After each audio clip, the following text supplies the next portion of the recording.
ঠাকুরগাঁওয়ের পীরগঞ্জ উপজেলায় অবস্থিত ৫০ শয্যা বিশিষ্ট উপজেলা স্বাস্থ্য কমপ্লেক্স, যা দীর্ঘদিন ধরেই এই অঞ্চলের সাধারণ মানুষের চিকিৎসা সেবার প্রধান ভরসা।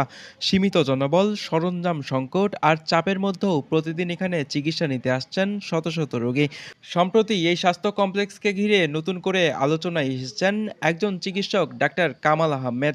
দায়িত্ব গ্রহণের ৫ মাসের মধ্যেই সরকারি অর্থায়নে বিনা পয়সায় প্রায় ৪০ থেকে ৫০ জন গর্ভবতী রোগীর সিজারিয়ান অপারেশন সম্পূর্ণ করেছেন। এতে করে আর্থিকভাবে অসচ্ছল অনেক পরিবার বড় ধরনের উপকার পেয়েছে বলে জানান রোগী এবং স্বজনেরা। তারা বলছেন, আগে যেখানে বেসরকারি ক্লিনিকে গিয়ে বিপুল পরিমাণ অর্থ ব্যয় করতে হতো, সেখানে সরকারি হাসপাতালে বিনা খরচে সিজার সেবা পাওয়া নিঃসন্দেহে একটি ইতিবাচক উদ্যোগ।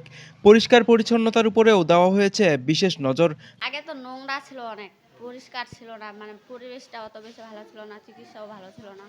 এখন আগে থেকে অনেক পরিষ্কারও আছে, মানে ডাক্তারের দেখাশোনা ভালো, সব দিক থেকে ভালো। আনতে হচ্ছে, এরাও কিছু দিতেছে। ও, আগে থাকা ভালো।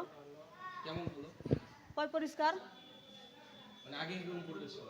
আগে পরিষ্কার কম ছিল, এখন তো পরিষ্কার বেশি। মানে এখন ডাক্তারদের সুযোগ-সুবিধা কেমন পাচ্ছেন? না, ডাক্তারও আছে, ব্যবহার ভালো।